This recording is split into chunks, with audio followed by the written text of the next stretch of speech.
आशिकों की तमन्ना है अल्लाहुम्मा सल्ले अला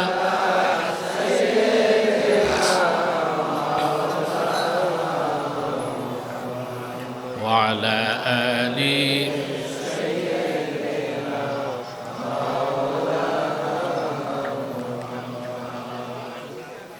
मुहम्मदुन रसूलुल्लाह सल्लल्लाहु अलैहि वसल्लम ख़तमल्लाहु बिहिन नबुव्वा व हकमा ला नबिय्य बअदहु बलगल उला बिकमालिही हसनत जमीअ खिसालिही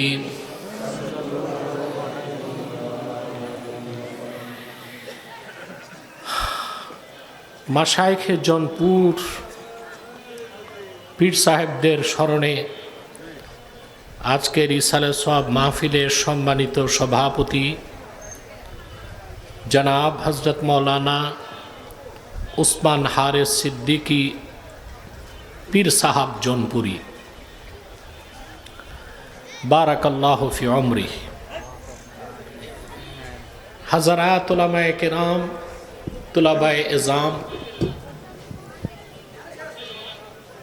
চরম ব্যস্ততার মধ্যেও আজকের এই মহতি মাহফিলে আপনারা যারা উপস্থিত হয়েছেন তাদের সকলকে আমার পক্ষ থেকে হৃদয় নিংড়ানো ভালোবাসা, শুভেচ্ছা এবং অভিনন্দন জ্ঞাপন করছি।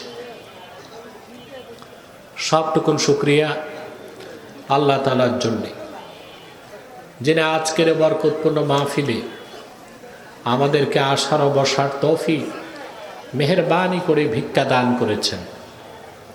সেজন্য আসুন আমরা সকলে একবার অবনত চিত্তে হৃদয়ের আবেগ অনুভূতি উজাড় করে সমবেত কণ্ঠে বলি আলহামদুলিল্লাহ।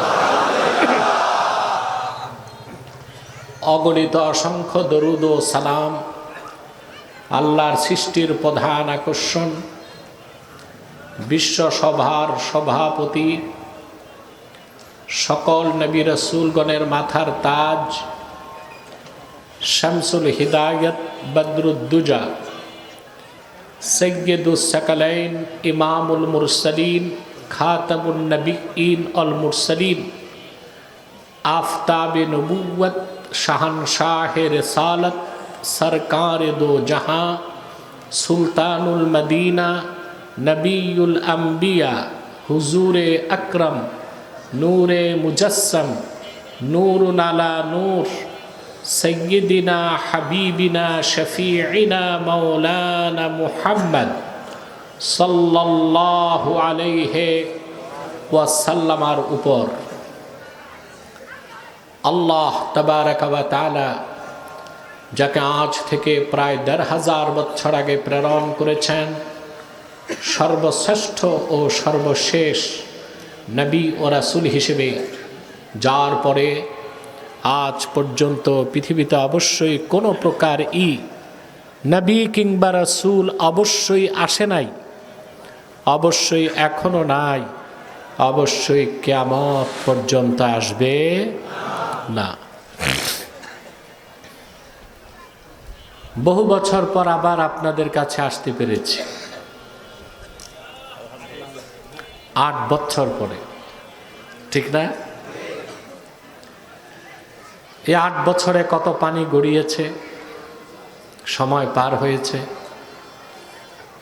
কত চেনা জানা মানুষ বিদায় নিয়ে চলে গেছে, তার তো হিসেব নেই, ঠিক না?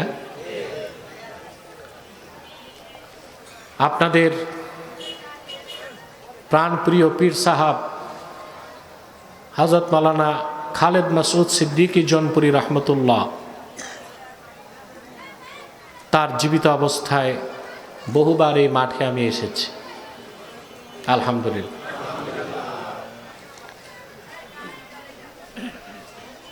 প্রত্যন্ত অঞ্চলে রাতে আমি যাই না, এখন দিনে যাই। যেহেতু মাহফিলটা ইসালে সওয়াব, রাতেই আসতে হয়। সাহস করে এসেছি, কিন্তু আপনাদের সড়কের যে অবস্থা, আগে এই অবস্থা জানলে আমরা গাড়ি বাদ দিয়া ঘোড়া ব্যবস্থা করতাম। এই সড়কে কি মানুষ চলে? এত বিশ্রী, উদ্ভট, খারাপ সড়ক বাংলাদেশে আর অন্য কোনো জেলায় আছে কিনা আমি জানি না।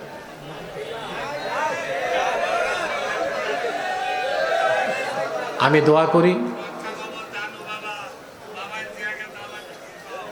দোয়া করি বাদল, এই পাগল ছাগল থামাও।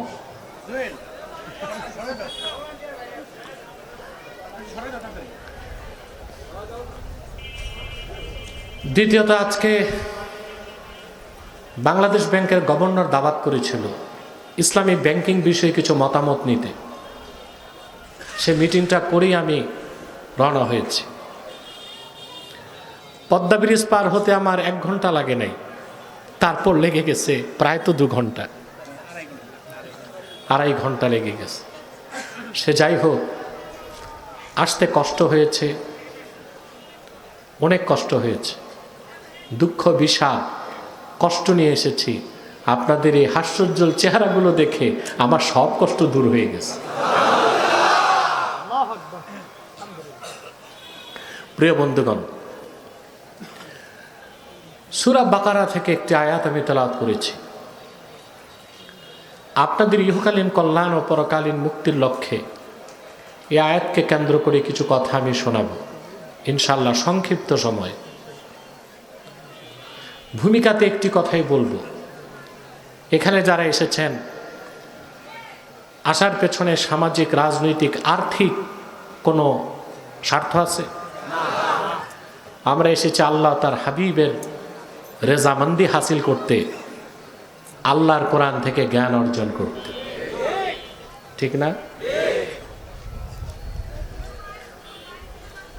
নেক নিয়তে মাহফিলে আসার সাথে সাথে বিগত দিনের সগীরা গুনাহ সব মাফ হয়ে গেছে।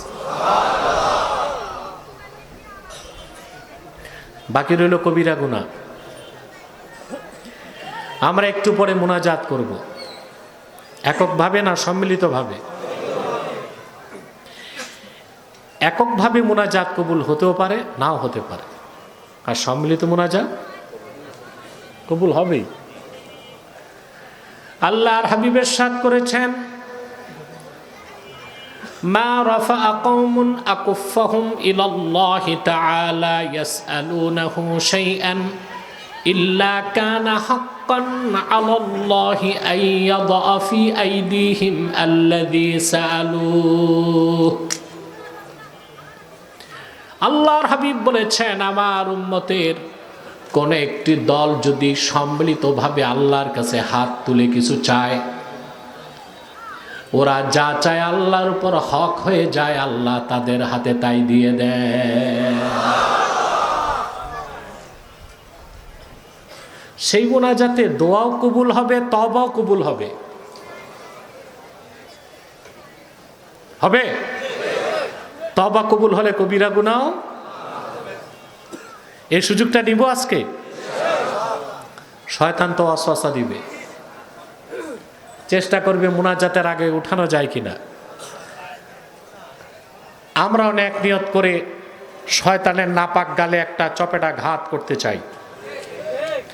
আমরা নিয়ত করছি কিছুক্ষণ পরে আজকের মুনাজাত করে গুনাহ মাফ করে নিষ্পাপ বেহেশতি আল্লাহওয়ালা হয়ে বাড়ি যেতে চাই। কারা কারা হাত তুলে আল্লাহকে দেখা। আল্লাহ কবুল করুন, আল্লাহ মঞ্জুর করুন, বলুন আল্লাহুম্মা আমিন। আসুন তিলাওয়াতের মাধ্যমে আলোচনায় প্রবেশ করছি। বাকি বলবো, এতগুলো মানুষ দাঁড়িয়ে আছেন, বাম পাশের ফাঁকা জায়গাটা যদি বসতেন, প্যান্ডেলটা কানায় কানায় পূর্ণ হয়ে যেত, দেখতেও সুন্দর লাগতো। আপনাদেরকে অনুরোধ করছি, যারা দাঁড়িয়ে আছেন আপনারা বাম পাশে চলে যান, সে ফাঁকা জায়গাটাতে বসার চেষ্টা করেন। যে ভাইরা দাঁড়িয়ে আছেন বসে যান। তিলাওয়াতের মাধ্যমে আলোচনায় প্রবেশ করছে, আমার সঙ্গে আপনারাও পড়ুন। أعوذ بالله من الشيطان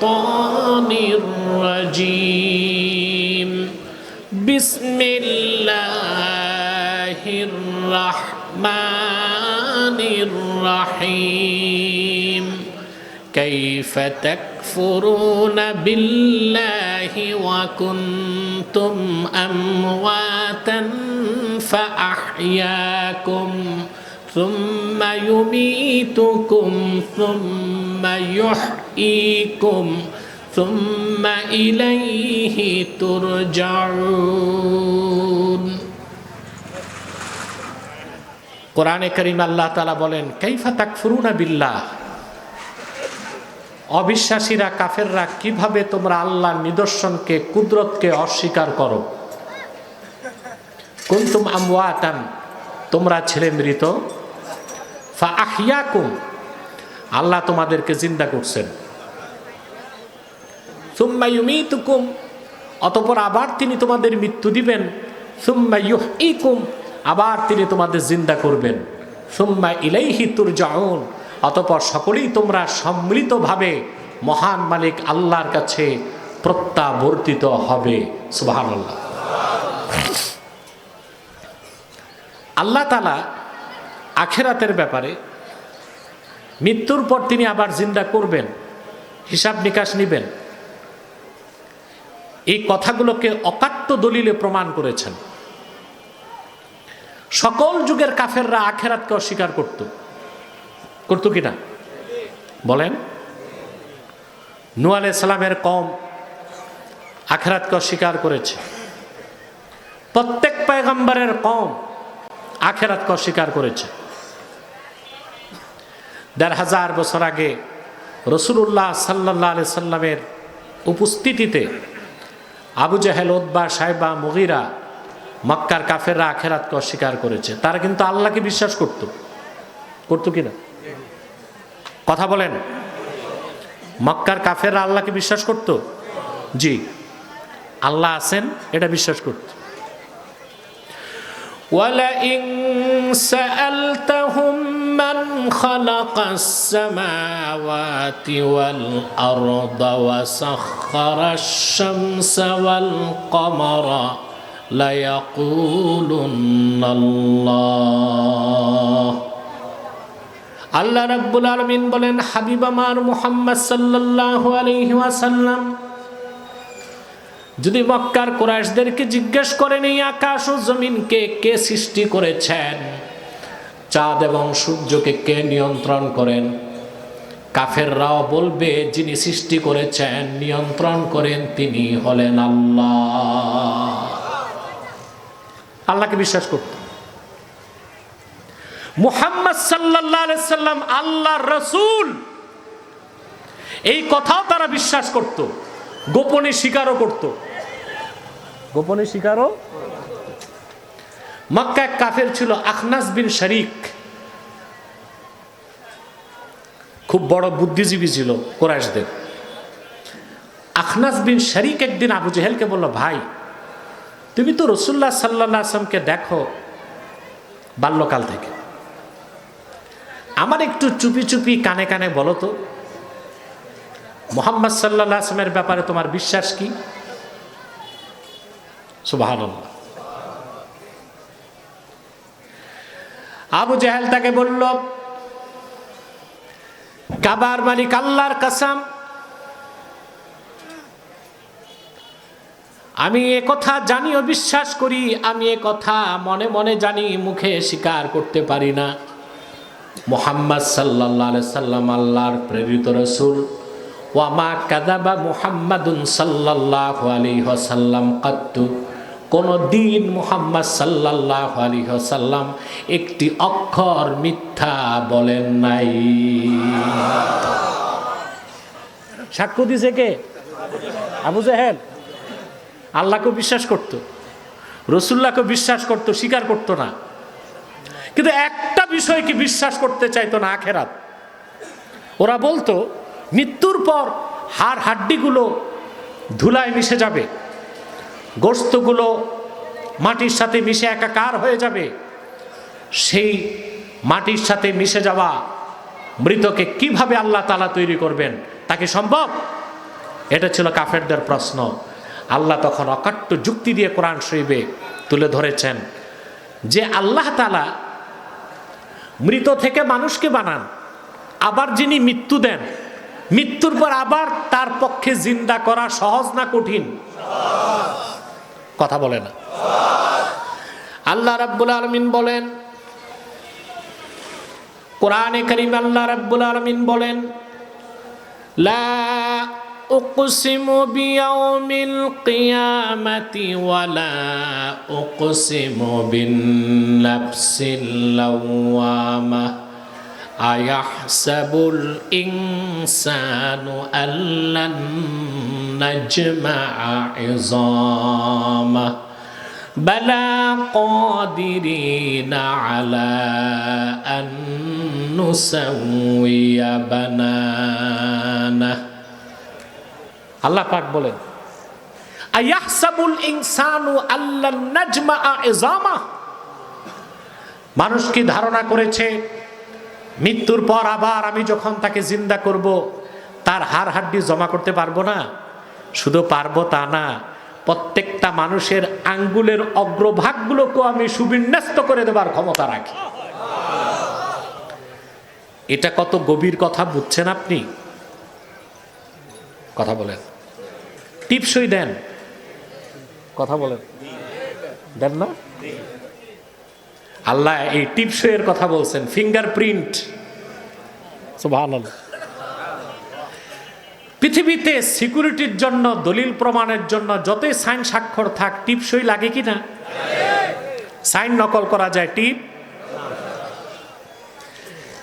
এই পৃথিবীতে যদি 800 কোটি মানুষ থাকে, 800 কোটি মানুষের কারো বৃদ্ধাঙ্গুলের রেখা বা ছাপের একজনের সাথে আরেকজনের সাদৃশ্য নাই? আছে? সাইন নকল করা যায়?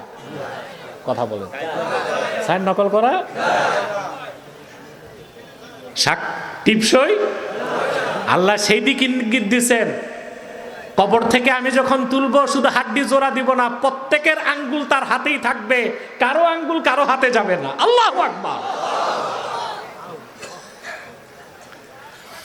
আল্লাহ রাব্বুল আলামিন অন্যত্র বলেন, আলাম ইয়াকুন নুতফাতাম মিন মানিয়্যিন ইউমনা সুম্মা কানা আলাকাতান ফাখালাকা ফাসাওয়া ফাজআলা মিনহু যাওজাইনি আয-যাকারা ওয়াল উনসা أليس ذلك بقادر على أن يحيي الموتى سبحان الله।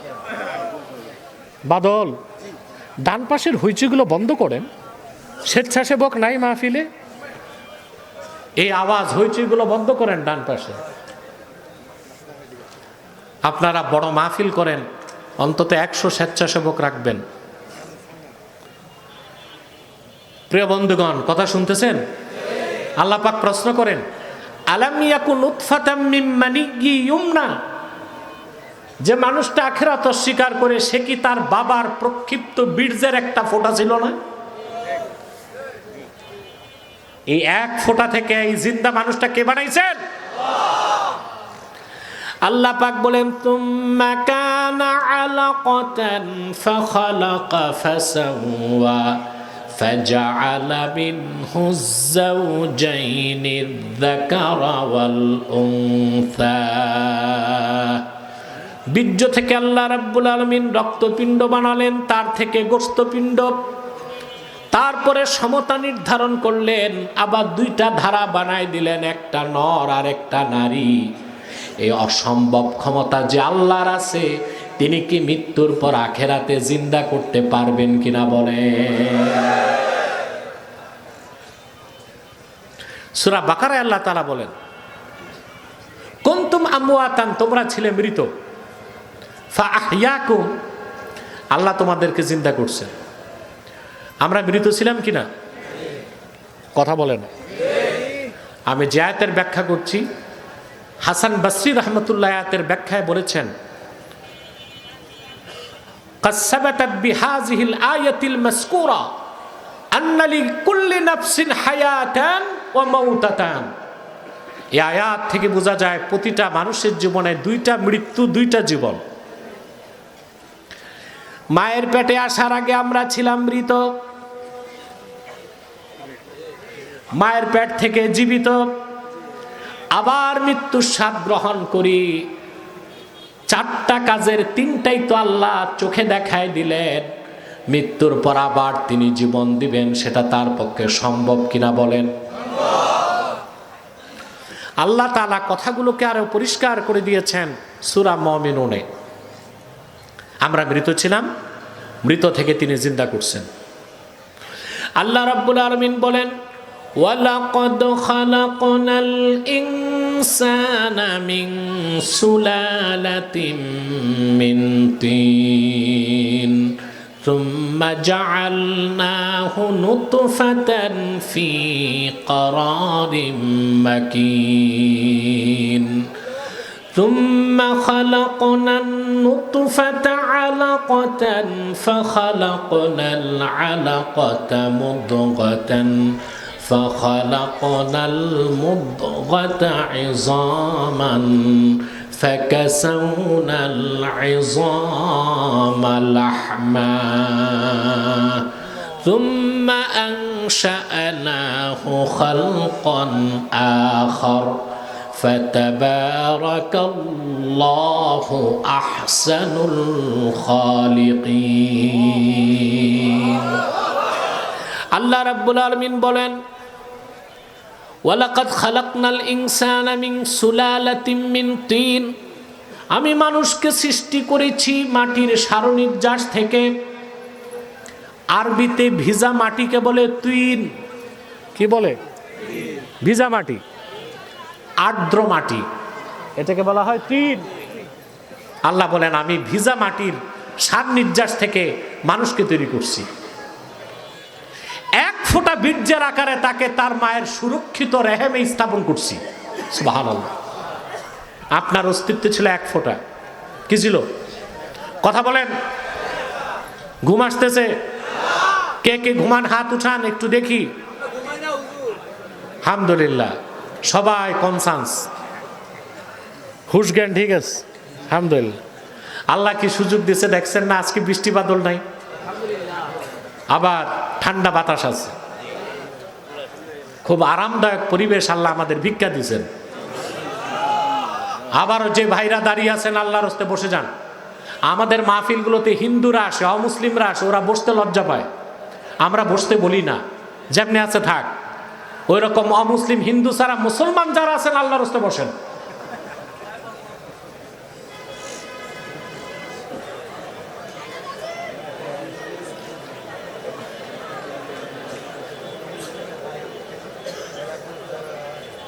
এর চেয়ে কঠিন কথা তো আর আমার কাছে নাই। এরপর যদি কেউ না বসে, বুঝতে হবে সে বয়রা, মানে তার চামড়া গন্ডারের মতো মোটা। আল্লাহ পাক বলেন, আমি মাটির সারনির্যাস থেকে মানুষকে তৈরি করছি, এক ফোঁটা বীর্যের আকারে তার মায়ের সুরক্ষিত রেহেমে স্থাপন করছি। সুবহানাল্লাহ। এখানে যে লোকটার বয়স 40 বছর,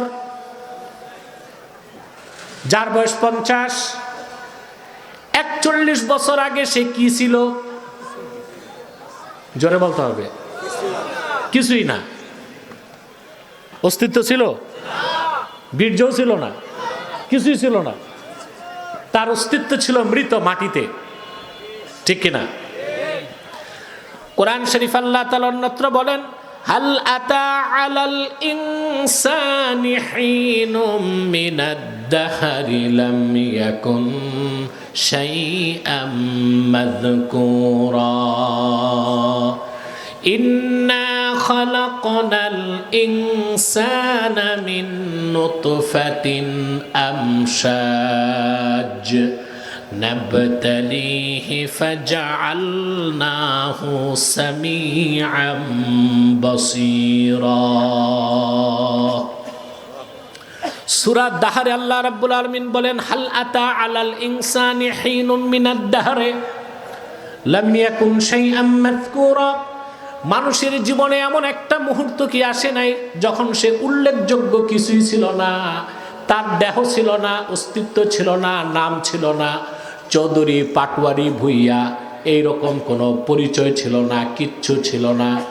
আল্লাহ বলেন সে কিছুই না থেকে আমি এ মানুষটাকে তৈরি করেছি তার পিতার এবং মাতার বীর্যের মিশ্রণ থেকে। বলেন সুবহানাল্লাহ। কিছুই না থেকে তিনি বানালেন, হঠাৎ আবার বানান নাই, কিভাবে বানিয়েছেন তা তিনি বলেন। তিনি বলেন ওয়ালাকাদ খালাকনাল ইনসানা মিন সুলালাতিন মিন তিন, আমি মানুষকে সৃষ্টি করেছি মাটির সারনির্যাস থেকে। সুম্মা জাআলনাহু নুতফাতান ফি ক্বারারিম মাকিন, তাকে আমি প্রতিস্থাপন করেছি তার মায়ের সুরক্ষিত রেহেমে। বলেন সুবহানাল্লাহ। সুম্মা খালাকনান নুতফাতা আলাকা, অতঃপরে বীর্যকে আমি পরিণত করি রক্তপিণ্ডে। সুবহানাল্লাহ। সুম্মা খালাকনাল আলাকাতা মুদগা, এই রক্তপিণ্ডকে আবার আমি পরিণত করি গোশতপিণ্ডে। সুম্মা খালাকনাল মুদগাতা ইযামা, এই গোশতপিণ্ডকে আবার পরিণত করি হাড্ডিতে। ফাকাসাউনাল ইযামা লাহমা, আবার হাড় হাড্ডির স্ট্রাকচারের উপর আমি আল্লাহ মসৃণ মোলায়েম গোশত লাগাই দেই। এই যে আল্লাহ স্তরগুলো বলছেন, বীর্য, কথা বলেন, বীর্যের ফোঁটা, রক্ত, গোশত, হাড্ডি, এটাকে বিজ্ঞানের ভাষায় বলে জেনেটিক ইনফরমেশন, ভ্রূণ তত্ত্ব। কি বলা হয়? এখানে জুলজি প্রাণী বিজ্ঞান পড়ছেন এমন কেউ আছেন ছাত্র? একজন। আর কে? আর নাই, সব আর্টস আর কমার্সের ছাত্র আমার তাই মনে হয়। আল্লাহ তাআলা বিজ্ঞান যে ভ্রূণ তত্ত্ব জেনেটিক ইনফরমেশনের কথা বলছে 1970 সালের পরে, সেই বিজ্ঞানের মহা অধ্যায় আল্লাহ বলে দিয়েছেন কোরআন শরীফে 1500 বছর আগে। তা আগে বিজ্ঞান না আগে কোরআন? আগে বিজ্ঞান না আগে কোরআন? বিজ্ঞান এগুলো পাইছে 1970 সালের পরে। আল্লাহ তাআলা যে স্তরগুলো বলছেন, বীর্য কিছুই না, তার থেকে বীর্য, তারপর গোশত, তারপর রক্ত, তারপর গোশত, তারপর হাড্ডি, এসব হচ্ছে ভ্রূণ তত্ত্ব, জেনেটিক ইনফরমেশন। আপনি অবাক হবেন, 1978 সালে কানাডার বিখ্যাত প্রাণী বিজ্ঞানী মিস্টার কিট মুর কোরআন শরীফের সূরা মুমিনুনের কয়েকটা আয়াত দেখে মস্তক নত করে বলেছে, নিঃসন্দেহে কোরআন আল্লাহর বাণী আর প্রফেট মুহাম্মদ সাল্লাল্লাহু আলাইহি সাল্লাম আল্লাহর প্রেরিত রাসূল। কে বলছেন? মিস্টার কিট মুর। 1978 সালে কানাডার অনেক বড় জুলজিস্ট, প্রাণী বিজ্ঞানী ছিল মিস্টার কিট মুর। সে বলছে ভ্রূণতত্ত্বের যে কথা কোরআনে আসছে এটা তো আমরা পাইলাম 1970 সালের পরে, অণুবীক্ষণ যন্ত্র আবিষ্কারের পরে। ভ্রূণের যে অবস্থা মায়ের পেটে, এটা এত ক্ষুদ্র, চশমায় দেখা যাবে না, আতসী কাচও দেখা যাবে না। এটার জন্য লাগে অতি আণুবীক্ষণিক যন্ত্র। শুধু অণুবীক্ষণ না, নরমাল না, অতি আণুবীক্ষণিক যন্ত্র লাগে। এটা আবিষ্কার হয়েছে আমাদের যুগে। তো ভ্রূণ তত্ত্বের কথা মুহাম্মদ সাল্লাল্লাহু আলাইহি ওয়াসাল্লাম কিভাবে বললেন, কোরআনে আসলো কেমন করে? নিশ্চয়ই ওনাকে আল্লাহ জানাই দিয়েছে। যদিও বা মিস্টার কিট মুর প্রকাশ্যে মুসলমান হয় নাই। আজ আমাদের দেশে যারা 2 পাতা বিজ্ঞান পড়ে ওরাই কিন্তু নাস্তিক হয়। কারা নাস্তিক হয়? 2 পাতা বিজ্ঞান পড়ে, না কোরআন জানে না বিজ্ঞান জানে, 2 পাতা বিজ্ঞান পড়ে ইসলামকে অস্বীকার করে, নাস্তিক হয়, ব্লগার হয়।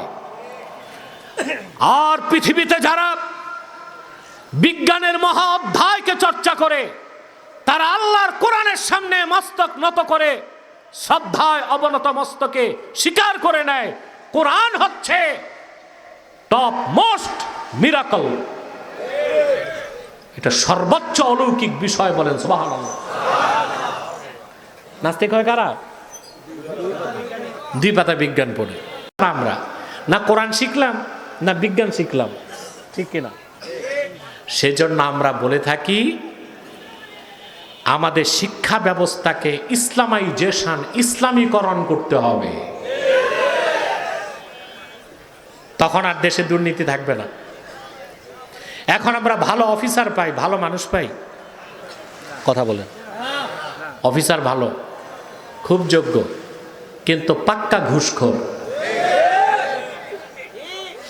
তার কারণ ও তো আখিরাত বিশ্বাস করে না, কবরে হিসাব নিকাশ তা বিশ্বাস করে না, ঘুষ খায়। শিক্ষা ব্যবস্থার ইসলামাইজেশনের অর্থ কি? সবাই মাওলানা হবে, আলেম হবে, হাফেজ হবে, কারি হবে না, সবাই কোরআনের মৌলিক শিক্ষাটা বুকে লালন করবে, ঠিক না? যদি আমার দেশে প্রাইমারি থেকে বিশ্ববিদ্যালয় পর্যন্ত প্রতিটা স্তরে কোরআন সুন্নাহর মৌলিক শিক্ষাকে বাধ্যতামূলক করা হতো, আমরা পেতাম যোগ্য ম্যাজিস্ট্রেট, যোগ্য উকিল, যোগ্য ডিসি, যোগ্য সচিব, যোগ্য মন্ত্রী। তারা একদিকে হতো যোগ্য অফিসার, আরেকদিকে প্রত্যেকেই হতো চরিত্রবান আল্লাহওয়ালা বুজুর্গ মানুষ। কিন্তু এখন তা কি পাচ্ছি? কথা বলে না কেন? পাচ্ছি না। আমাদের শিক্ষা ব্যবস্থায় যথেষ্ট ত্রুটি আছে। তবে শিক্ষা ব্যবস্থাকে কিভাবে ইসলামীকরণ করা যায়, বর্তমান সরকারে কিছু মানুষ আছে চিন্তা করতেছে। আমি কৃতজ্ঞতা জানাই আপনাদের সংসদ সদস্যকে, মিয়া নুরুদ্দিন আহমদ অপুকে। তিনি আমার কাছে আব্বাসী মঞ্জিলে গিয়েছিলেন নির্বাচনের আগে, ইসলামী শিক্ষা নিয়ে একটা প্রোগ্রাম করেছিলেন দাওয়াত দেবার জন্য। আমাকে অনেক সময় দিয়েছেন, তার ইচ্ছাটাকে প্রকাশ করেছেন, আমি সহযোগিতা করব বলে আশ্বাস দিয়েছি। স্টেজে ওঠার আগে কথা বলেছেন আমার সাথে, হয়তো বা কোনো ব্যস্ততায় আসতে পারেন নাই। আমরা তার জন্য দোয়া করি, আল্লাহ তাকে যে অবস্থানে নিয়েছেন যেন দিনের পক্ষে মৃত্যু পর্যন্ত কাজ করে যেতে পারে, বলেন আল্লাহুম্মা আমিন। সম্মানিত সুধী, তাহলে আল্লাহ তাআলা কি বললেন? প্রথমে মানুষকে তিনি বানান বীর্য, তারপরে রক্ত, তারপর গোশতপিণ্ড, তারপর হাড় হাড্ডি, তারপরে কি? গোশত। আপনারা স্টেজে এত উঠানামা করেন কেন? হ্যাঁ, এ তো আমার মনোযোগ নষ্ট হয়। যারা উঠছেন বসে যান, আর যারা নামছেন উঠবেন না। আগামী থেকে বাদল স্টেজে উঠার ফিস 500 টাকা। তাইলে আর কি উঠলে সার পোকা কাটলো নামবে না, 500 টাকা ধাক আছে একটা। প্রিয় বন্ধুগণ, কথা শুনতেছেন? মনোযোগ আছে? মায়ের পেটে অন্ধকার কারখানায় কতগুলো পর্দা দেখছেন? চামড়া, চামড়ার 3টা স্তর, কয়টা? তারপর গোশত, তারপর মায়ের রেহেম, ওটার ভিতরে আবার আল্লাহ তাআলা অত্যন্ত নমনীয় জেলি লাগায় রাখছেন, গর্ভবতী মা পড়ে গেলে যেন ছেলে ব্যথা না পায়, সন্তান ব্যথা না পায়। এতগুলো পর্দার ভিতরে সুরক্ষিত জায়গায় সুনিপুণভাবে আল্লাহ তাআলা মানুষটাকে তৈরি করে। সুবহানাল্লাহ। প্রশ্ন আসে না, এটা কিভাবে সম্ভব? কথা বলেন, কিভাবে সম্ভব? এটার জবাব বিজ্ঞানের কাছে নাই, হাদিসে আছে। আল্লাহর হাবিব ইরশাদ করেছেন, পিতার বীর্যের ফোঁটা প্রথম যখন মায়ের পেটে প্রবেশ করে রেহেমের মধ্যে, আল্লাহ তাআলা একজন ফেরেশতা পাঠায় দেন মায়ের পেটে। ফেরেশতা আল্লাহকে জিজ্ঞেস করেন, ইয়া রাব, আনুতফাতুন আমালাকাতুন আমুদগা, আয় আল্লাহ, এটা কি বীর্যের ফোঁটাই থাকবে না এটাকে রক্তপিণ্ড বানাবো? আল্লাহ বলবেন বানান, তখন রক্তপিণ্ড হয়। আবার জিজ্ঞেস করে, এটা কি গোশতপিণ্ড হবে? আল্লাহ বলেন হবে, গোশতপিণ্ড হয়। ফেরেশতা জিজ্ঞেস করেন মুখাল্লাকাতুন আও গায়রু মুখাল্লাকা, এটা কি পরিপূর্ণ অবয়ব নিয়ে দুনিয়ায় আসবে, না এটাকে আমি ইনকমপ্লিট অ্যাবর্শন, রক্ত ভেঙ্গে ধ্বংস করে দিব? গর্ভপাত হয়ে যায় না? কথা বলে না।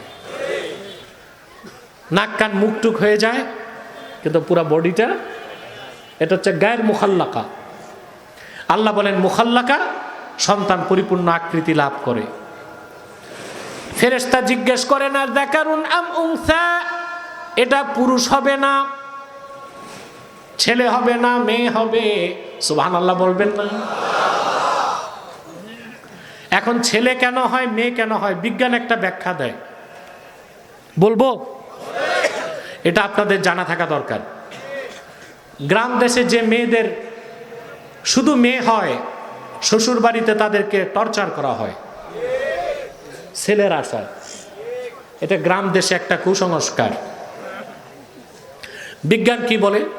বিজ্ঞান বলে যে পুরুষের ক্রোমোজোম হচ্ছে XY, মেয়ের ক্রোমোজোম হচ্ছে XX।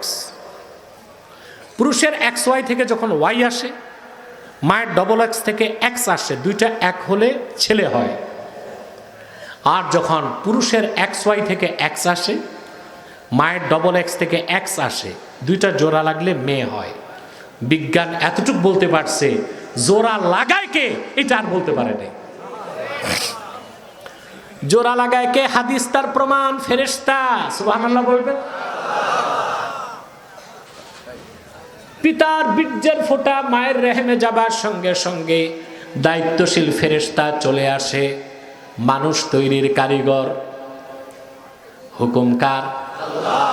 আল্লাহর হুকুমে আল্লাহর ফেরেশতা স্তরগুলোকে পার করায়। যখন আল্লাহ বলেন এটা ছেলে হবে, পিতার বীর্যের ক্রোমোজোম থেকে XY থেকে ফেরেশতা Y নেয়, মায়ের XX থেকে X নিয়ে জোড়া লাগায় দেয়, এটা ছেলে হয়ে যায়। আল্লাহ যখন বলবে মেয়ে হবে, ফেরেশতা XY থেকে X নেয়, মায়ের XX থেকে X নিয়ে জোড়া লাগায়, এটা মেয়ে হয়ে যায়। বিজ্ঞান যেখানে যে শেষ, সেখান থেকে কোরআন হাদিস শুরু। এত আসতে বললেন সুবহানাল্লাহ? বিজ্ঞান যেখানে যে মাথা নত, আর কিছু নাই ওর কাছে, ওখান থেকে কোরআন হাদিস। চিল্লায় কন্যা সুবহানাল্লাহ। এখন আসেন কুসংস্কারটা ভাঙ্গি। যেই মহিলা বারবার মেয়ে জন্ম দেয়, শ্বশুর বাড়িতে তাকে কটাক্ষ করা হয় যে তোমার পেট ভালো না। তো ছেলে হবে না মেয়ে হবে, এটা কি মহিলার হাতে না আল্লাহর হুকুম? জোড়া লাগায় কে? ফেরেশতা। XY ছেলে হবে না মেয়ে হবে, পুঁজি কি মার কাছে না বাবার কাছে? তো মহিলা তো কোনো দিক দিয়েই দায়ী না। কথা বলে না। মহিলা দায়ী হয়? দায়ী হয় না। তো মা বোনদের শিখাই দিলাম, যদি স্বামী বাড়িতে কটাক্ষ করে বলে তোমার পেট ভালো না, তো তুমি বলবা তোমার জাত ভালো না। কারণ ছেলে হবে না মেয়ে হবে, এটা তো আমার হাতে না। কার কাছে? আল্লাহ তো এটা তোমার কাছে রাখছেন। XY তোমার ক্রোমোজোম, আমার হচ্ছে XX। ঠিক কি না? হুকুম কার? কারিগর ফেরেশতা। সুবহানাল্লাহ। আল্লাহ রাব্বুল আলামিন বলেন, নির্ধারিত সময়ে যে মানুষটা ছিল কিছুই না থেকে কিছু, তারপরে আরো কিছু, তারপর আরো কিছু, 9 মাস পর সব কিছু দিয়া আমি আল্লাহ অস্তিত্বহীনটারে মানুষের অস্তিত্ব দিয়া দুনিয়ায় পাঠায় দিলাম। সেটা আল্লাহ বলেছেন, কুনতুম আমওয়াতান ফাআহইয়াকুম, তোমরা ছিলে মৃত, আল্লাহ জিন্দা করছেন। মৃত ছিলাম, বীর্য জীবিত না মৃত? জোরে। রক্তপিণ্ড জোরে। গোশতপিণ্ড নির্ধারিত সময়ে রুহু আসে, তখন জীবিত। এই মৃতকে জীবিত করেন কে? আল্লাহ পাক বলেন, সুম্মা ইউমিতুকুম, সে আল্লাহ আবার তোমাদেরকে চোখের সামনে মৃত্যু দেন। দেন কিনা? সুবহানাল্লাহ। মৃত্যু দেখেন না? চারটা বিষয়ের তিনটাই আল্লাহ চোখে দেখান। ছিলাম মৃত, তিনি জীবন দেন, আবার তিনি মৃত্যু দেন। তিনটা যিনি পারেন, চতুর্থটা মৃত্যুর পর আবার জিন্দা করতে তিনি পারবেন কিনা? সম্ভব? শুধু সম্ভব না, চিরসত্য। অবশ্যই তিনি আমাদের জিন্দা করবেন এবং তার সামনে উপস্থিত করবেন। মনে রাখবেন মুসলমান, আল্লাহ তাআলা জীবনের কথা বলেছেন, তারপরে মৃত্যুর কথা বলেছেন, কারণ মৃত্যুটাও আল্লাহ রাব্বুল আলামিনের একটা সৃষ্টি। আল্লাহ পাক বলেন, খালাকাল মাউতা ওয়াল হায়াতা লিয়াবলুয়াকুম আইয়ুকুম আহসানু আমালা। তিনি মৃত্যুকে এবং জীবনকে সৃষ্টি করেছেন যাচাই করার জন্যে, কর্মের দিক দিয়া তোমাদের মধ্যে কে অধিক সৎকর্মশীল, বলেন সুবহানাল্লাহ। কথাগুলো বুঝতেছেন? আবার তিনি আমাদের মৃত্যু দেন, আমরা কবরে চলে যাই।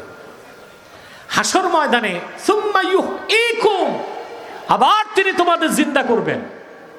কেন জিন্দা করবেন?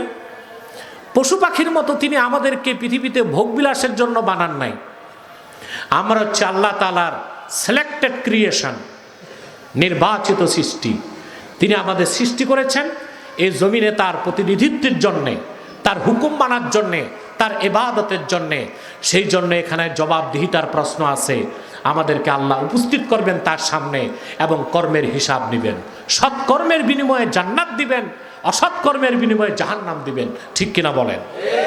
আল্লাহর কাছে ফিরতে হবে, না ফিরে উপায় আছে? আল্লাহ রাব্বুল আলামিন বলেন, আফা হাসিবতুম আন্নামা খালাকনাকুম আবাসান ওয়া আন্নাকুম ইলাইনা লা তুরজাউন। নাস্তিকেরা, পরকালে অবিশ্বাসীরা, তোমরা কি ধারণা করেছ আমি তোমাদের অনর্থক সৃষ্টি করেছি আর আমার কাছে ফিরতে হবে না? ফিরতে হবে কিনা বলেন? জোরে বলেন। কবর থেকে আমরা উঠব, আল্লাহর কাছে উপস্থিত হব। কবর কি বিশ্বাস করেন? কবরকে অস্বীকারী, কবরে শাস্তি আছে, সুখ আছে, আযাব আছে। কবর জগৎ অস্বীকারী মুসলমান না কাফের? চিল্লায় বলতে হবে। বরিশালে এক দজ্জাল বের হইছে। কোথায়? দজ্জাল কয়টা বের হবে কিয়ামতের আগে? 30টা। কয়টা? বরিশালে এক দজ্জাল বের হইছে, দাজ্জালুম মিনাদ দাজাজেলা। 30 দজ্জালের এক দজ্জাল। এটা ওয়াজ করে বেড়ায় আর হাদিস মানে না, বলে শুধু কোরআন মানি, হাদিস অস্বীকার করে। আর মানুষকে উদ্বুদ্ধ করে যে হাদিস আপনারা মানবেন না। আপনাদের এখানে বাংলা বাজার নামে একটা এলাকা আছে, প্রতি বছরই দজ্জালটা এখানে এসে ওয়াজের মাধ্যমে মধুর সাথে বিষ মিশায়া মানুষকে বেঈমান বানাচ্ছে। সে হাদিস অস্বীকারী, বলে হাদিস মানার দরকার নাই। হাদিসকে অস্বীকার করলে তো ইসলামের অস্তিত্বই থাকবে না। কথা বলেন, থাকবে? ইসলামের অস্তিত্ব থাকবে? আমি একটু দৃষ্টান্ত দিয়ে বুঝাই। বাংলা বাজার কত দূর? তো দজ্জাল কাছে চলে আসছে।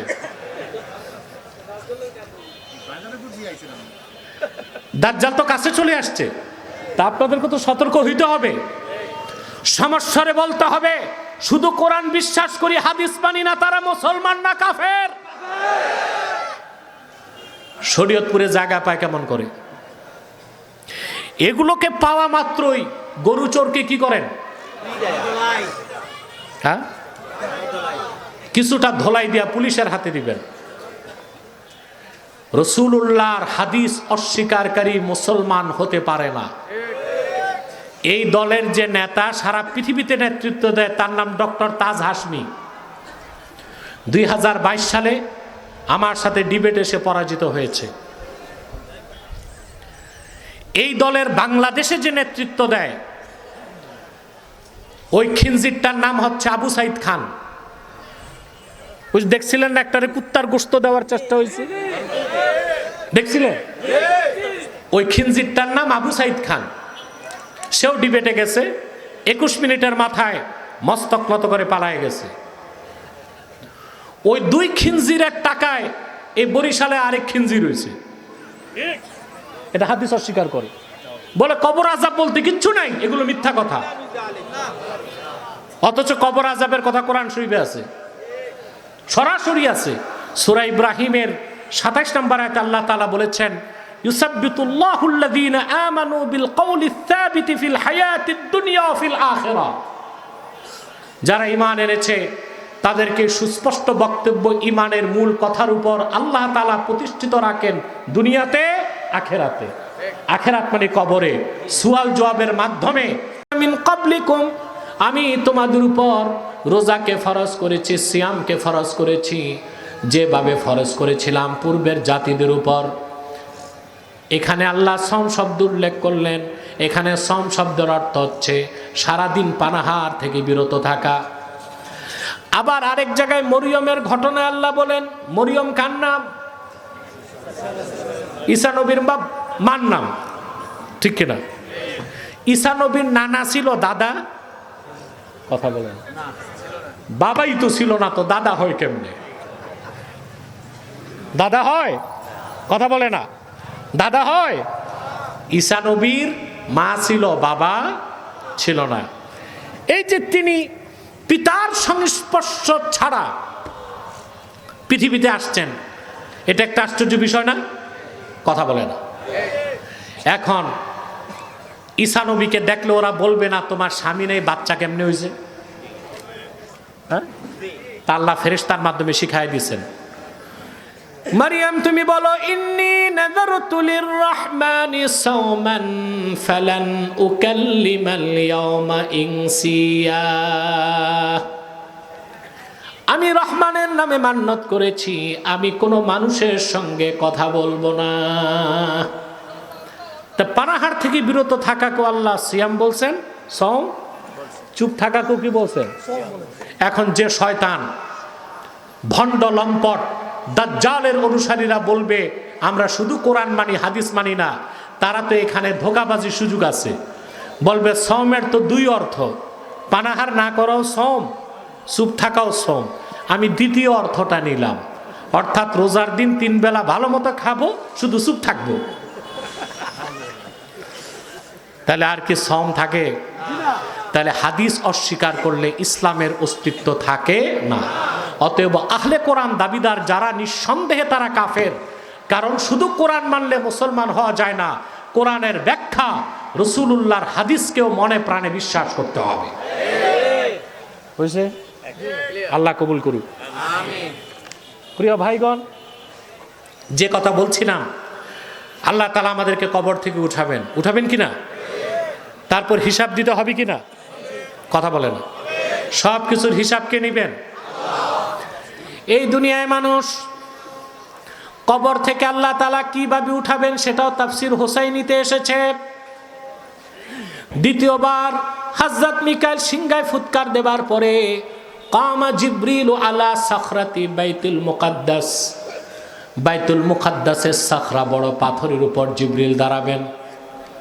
পৃথিবীতে তখন কোনো মানুষ থাকবে না। হযরত জিবরিল আল্লাহর পক্ষ থেকে ডাক দিয়ে বলবেন, ইয়া আইয়াতুহাল লুহুমুল মুতামাজ্জাকা ওয়াল ইজামুল মুতাফাররাকা হালুম্মু ইলা আরশির রহমান। ও পৃথিবীর মাটির সঙ্গে মিশে যাওয়া গোশতগুলো আর হাড় হাড্ডিগুলো, মাটির সাথে চূর্ণ বিচূর্ণ হয়ে যাওয়া হাড় হাড্ডিগুলো, কবর থেকে উঠো, রহমান ডেকেছেন, তোমরা তোমাদের মালিকের সামনে উপস্থিত হয়ে যাও। হযরত জিবরিলের এই ঘোষণার সঙ্গে সঙ্গে সমস্ত কবরগুলো থেকে মানুষগুলো দাঁড়ায় যাবে, কারো শরীরে পোশাক থাকবে না, নতমস্তকে উলঙ্গ অবস্থায় হাসর ময়দানে মিজানের পাল্লার দিকে এগিয়ে যাবে। আমার ভাইরা, আল্লাহ পাক বলেন আল্লাহ তাআলা সবাইকে ফিরিয়ে নেবেন আখিরাতে তার সামনে, সেখানে হিসাব নিকাশ হবে। হবে কিনা? সব কিছুর হিসাব। দুনিয়াতে সব কিছুর হিসাব হয়? কথা বলে না। দুর্নীতি দমন করতে দুদক আছে না? সব দুর্নীতি ধরতে পারে? কথা বলেন। আগে দুর্নীতি ছিল? কথা বলেন। মাঝখানে যে ইন্টারিম গভর্নমেন্ট ছিল তখন কি দুর্নীতি ছিল? এখন যে নতুন সরকার আসছে দুর্নীতি আছে? আরে ভাই পুরাটা পচে গেছে, এই ঘাস সারাইতে টাইম লাগবে। কি লাগবে? অনেক টাইম লাগবে। সিস্টেমকে বদলাতে হবে, সেটআপ বদলালে হবে না। আখেরাতে বিশ্বাসী তাকওয়া ভিত্তিক জীবন যাপন করে এই রকম কর্মকর্তা, সচিব, আমলা ছাড়া দেশকে দুর্নীতিমুক্ত করা সম্ভব হবে না। হবে? সবচেয়ে বেশি দুর্নীতি হয় সচিবালয়ে। কোথায় হয়? কেন হয়? দুইটা কারণ। শুধু সচিবদের দোষ দিলে হবে না। একজন সচিব, পূর্ণ সচিবের বেতন স্কেল হচ্ছে ৭৮,০০০ টাকা। কত টাকা? আনুষঙ্গিক খরচ মিলে ১,০০,০০০ টাকা। চিন্তা করেন, একজন সচিব যার পড়তে পড়তে চুল পাকছে, মাস্টার্স, অনার্স, তারপর রাত দিন জেগে বিসিএস ক্যাডার, তারপর চাকরি নিয়েছে বাবার ১ বিঘা জায়গা বিক্রি করে, TNO, ENO, ADM, ADC, DC, তা উপসচিব, তারপর সচিব, তারপর যদি তার বেতন হয় ১,০০,০০০ টাকা, চাকরি নীতি তো জায়গা বিক্রি করতে হয়েছে ৩০ লাখ টাকা, তো এই বেতনে পোষাবে? তখন ঘুষ খাবি কিনা? কথা বলেন। এর জন্য আমার দৃষ্টিতে একজন সচিবের বেতন হওয়া উচিত ১০ লক্ষ টাকা মাসে। সাথে আইন থাকবে, সচিব যদি ঘুষ খায় তার মৃত্যুদণ্ড। হ্যাঁ, তাহা করতে দিবে, আমি হিসাব দিচ্ছি। বাংলাদেশ থেকে বিগত কয়েক বছরে ৭ লক্ষ কোটি টাকার উপরে পাচার হয়েছে। ৭,০০০ কোটি না, ৭ লক্ষ কোটি টাকা। তো সচিবদের বেতন যদি ১০ লাখ টাকা করে হয়, তো মনে করেন ৫০০ কোটি টাকা বেশি বেতন গেল, লাখ লাখ কোটি তো বাঁচবে। ঠিক কিনা? সব কিছুর মূলে হচ্ছে, মূল জবাবদিহিতা হচ্ছে আখেরাতে। এই আখেরাতের বোধ বিশ্বাস নিয়ে নিজেদেরকে তৈরি করতে হবে। আল্লাহ সব কিছুর হিসাব নিবেন কিনা? জোরে বলেন। এই দুনিয়াতে মানুষ রাতের অন্ধকারে এমন গুনার কাজ করে তার স্ত্রী টের পায় না, পাড়া প্রতিবেশী জানে না, কেউ দেখে না। আল্লাহ রাব্বুল আলামিন সব দেখেন, সব শোনেন। মৃত্যুর পর আল্লাহ যখন জিন্দা করবেন, সব হিসাব আল্লাহ মানুষের সামনে তুলে ধরবেন। কোরআনে কারীম আল্লাহ তাআলা বলেন, ইয়াউমা তাজিদু কুল্লু নাফসিম মা আমিলাত মিন খাইরিন মুহদারা ওয়া মা আমিলাত মিন সু তাওয়াদ্দু লাউ আন্না বাইনাহা ওয়া বাইনাহু আমাদাম বাঈদা। আল্লাহ রাব্বুল আলামিন বলেন, কাল কিয়ামতের দিন প্রত্যেকটা মানুষ এই দুনিয়ায় যে ভালো কাজ করছে তা সে চোখে দেখবে, আবার যে খারাপ কাজ করছে, জেনা, ব্যভিচার, সুদ, ঘুষ, চুরি, চামারি, দুর্নীতি, লুটপাট, হারাম কামাই, এ সব কিছু সে চোখে দেখবে। পাপ কাজগুলো যখন দেখবে, মানুষ আফসোস করে বলবে, হায় আফসোস, আমার গুনাহগুলো আর আমার মাঝখানে যদি বিরাট একটা দূরত্ব হয়ে যেত, আমি লজ্জা পেতাম না। করার কিছু থাকবে না, বলারও কিছু থাকবে না। আল্লাহ পাক বলেন, ফাকাশাফনা আনকা গিতাআকা ফাবাসারুকাল ইয়াওমা হাদীদ। আল্লাহ বলবেন, আজকে চোখের পর্দা আমি তোমার সরায় দিলাম। দেখো, যে আখিরাতকে বিশ্বাস করো নাই, আমার সামনে হিসাব দিতে হবে বিশ্বাস করো নাই, আজকে তাকায় দেখো, মানুষের চোখের পাতাটাও নড়বে না, লোহার মতো শক্ত হয়ে থাকবে চোখ দুটো। সেই পরকালের বিশ্বাস আমরা হৃদয়ে লালন করে চলবো তো ইনশাল্লাহ। আল্লাহ জিন্দা করবেন কিনা আমাদের, আখেরাতে হিসাব নেবেন কিনা, সেই আখেরাতের বোধ বিশ্বাস হৃদয়ে লালন করে আমরা চলতে চাই, তাহলে আমাদের জীবন হবে সুন্দর, আচরণ হবে সুন্দর, কাজকর্ম হবে পরিমার্জিত, এবং আমাদের পাহারা দেবার জন্য পুলিশ লাগবে না, গোয়েন্দা সংস্থা লাগবে না, আমাদের জন্য দুদক লাগবে না। যে আখেরাত বিশ্বাস করে সে জানে দুদক কমিশনার দেখার আগে 2 কাঁধে 2 কমিশনার আছে। এই বিশ্বাস যার আছে সে ঘুষ খাবে, দুর্নীতি করবে, চুরি করবে? আল্লাহ তাআলা আমাদেরকে এই কথাগুলোর উপর আমল করার তৌফিক যেন দান করেন। বলুন আল্লাহুম্মা আমিন। আর জোরে বলেন আল্লাহুম্মা আমিন। আমি আর আপনাদের কষ্ট দিচ্ছি না। সাদাকাল্লাহুল আযীম ওয়া সাদাকা রাসূলুহুন নবিয়ুল কারীম ওয়া নাহনু আলা যালিকা মিনাশ শাহিদিন ওয়া শাকিরিন। আলহামদুলিল্লাহি রাব্বিল আলামিন। कुछ आप कहिए, दुआ करिए।